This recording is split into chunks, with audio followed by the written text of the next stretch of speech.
이 선생의 신화 도서관. 도깨비 뿔에 대한 고찰.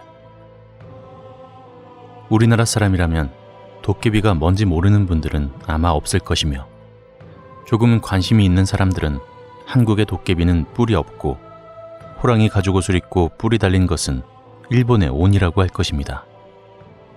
얼마 전 소개된 사연 가운데 서울 도깨비라는 이야기에서 뿔이 달린 도깨비 이야기가 나오는데요. 많은 분들이 한국의 도깨비는 뿔이 없다, 오니가 왜 한국에 나타났냐 등의 많은 댓글이 달렸습니다. 과연 한국의 도깨비와 일본의 오니의 차이는 무엇이며 어떤 것이 맞는 것인지 한번 살펴보도록 하겠습니다.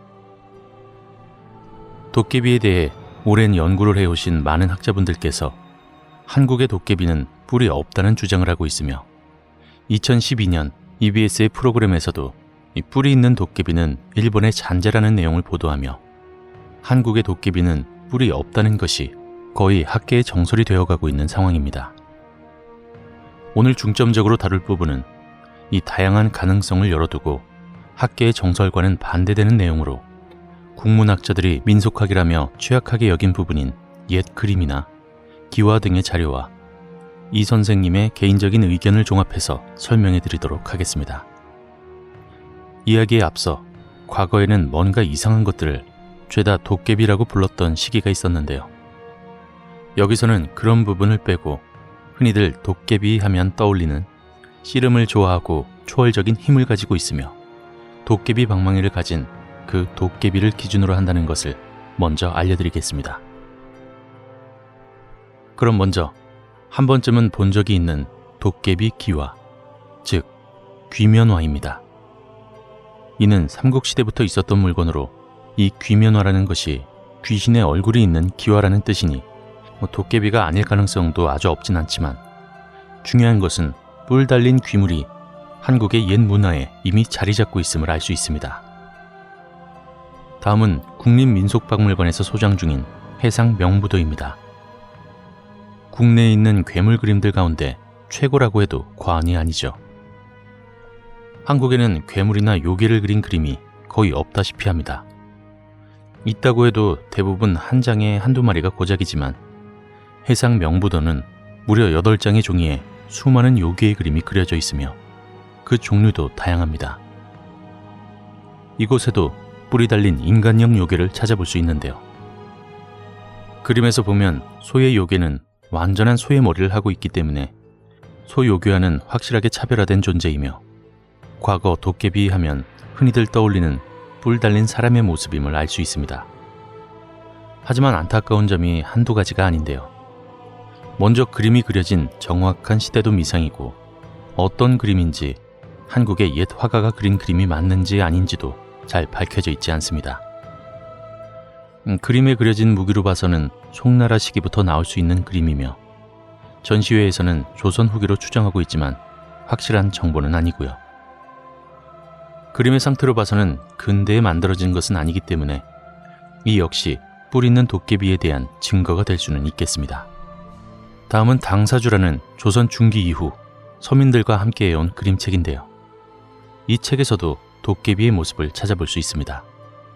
뿔은 물론이며 원색 피부에 허리에 두른 호피무늬 가죽까지, 그야말로 현재 학자들이 도깨비가 아닌 오니의 모습이라고 했던 부분을 전부 야무지게 갖추고 있는 모습을 볼 수 있습니다. 다시 EBS 프로그램의 한 장면과 비교해보시면 그 모습이 너무나 비슷하죠. 프로그램에선 이 모습이 한국의 도깨비가 아니라고 부정하고 있으며, 혹 영상을 시청하고 계신 분들 가운데 이 당사주가 일제강점기 때의 그림이고, 그렇다면 일제의 잔재를 갖춘 도깨비 그림이 있을 수 있지 않겠냐라고 주장하실 수도 있습니다. 하지만 이 당사주의 다른 페이지를 보면 이 그림의 시기를 알 수 있습니다. 바로 대한제국의 태극기의 모습이 보인다는 것이죠. 즉, 이 그림은 1897년에서 1910년인 대한제국 시절에 그려진 것으로 추정할 수 있으며, 일제강점기는 그 이후부터니 순수하게 우리나라 사람들의 인식에서 나온 결과물이라는 이야기가 되죠. 이 자료들을 기반으로 오히려 뿔 달린 도깨비의 모습이 오니의 모습이 섞인 일제의 잔재가 아니라 오히려 일본의 오니가 우리나라 도깨비의 영향을 받은 것은 아닐까 추측해 볼 수 있지 않을까요? 귀면화를 근거로 하자면 뿔 달린 도깨비의 모습은 이미 삼국시대부터 존재했으며 그때 한국의 삼국 가운데 특히 백제가 일본의 여러 문화적인 것들을 전파하며 많은 영향력을 주었습니다. 그때 뿔이 달린 도깨비의 형상도 일본에 건너갔을 가능성이 굉장히 높다는 생각이 드는데요. 또 한 가지는 바로 호랑이 가죽과 일본의 생태계에 대한 것입니다. 일본의 오니들은 호피를 허리에 두르거나 호랑이 팬티를 입고 있는 모습을 쉽게 볼 수 있는데요. 일본엔 호랑이가 살고 있지 않습니다. 즉, 있지도 않은 호랑이 가죽을 일본 토종 요괴가 허리에 두르고 다닌다는 이 모습이 모순이 발생하게 됩니다. 물론 임진왜란 때 일본 군들이 호랑이를 죽여 그 가죽을 조정해 보냈다고 하니 일본의 호피가 귀족들 사이에서 고가로 돌아다니긴 했지만 그 귀한 호피를 요괴가 두르고 다니는 것이 일반적인 모습이 된 것은 분명히 이상한 모습입니다. 반면 한국의 경우 산이 많아서 호랑이가 바글거렸고 그 때문에 호랑이 이야기도 많아서 호담국이라고 불렸다고 하니 호피를 허리에 두른 요괴의 모습이 자연스럽다고 생각됩니다.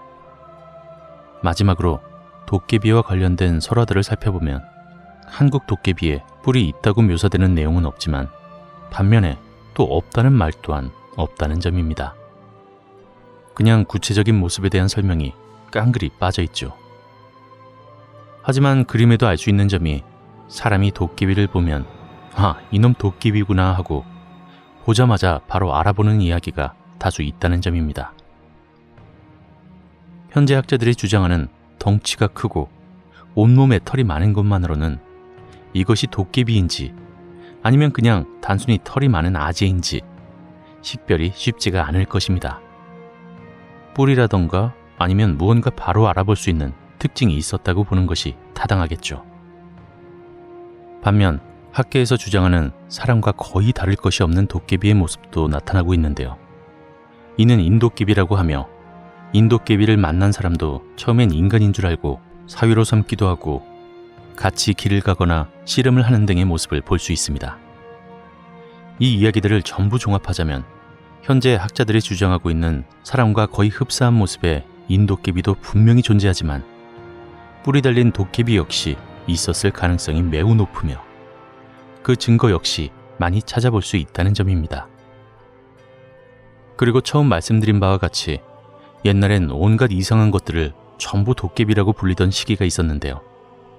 그것을 생각하면 인도깨비나 뿔도깨비가 처음엔 별개의 존재였으나 그냥 다 도깨비라고 불리우며 혼용되었다고 보는 것이 더욱 타당하다고 생각됩니다.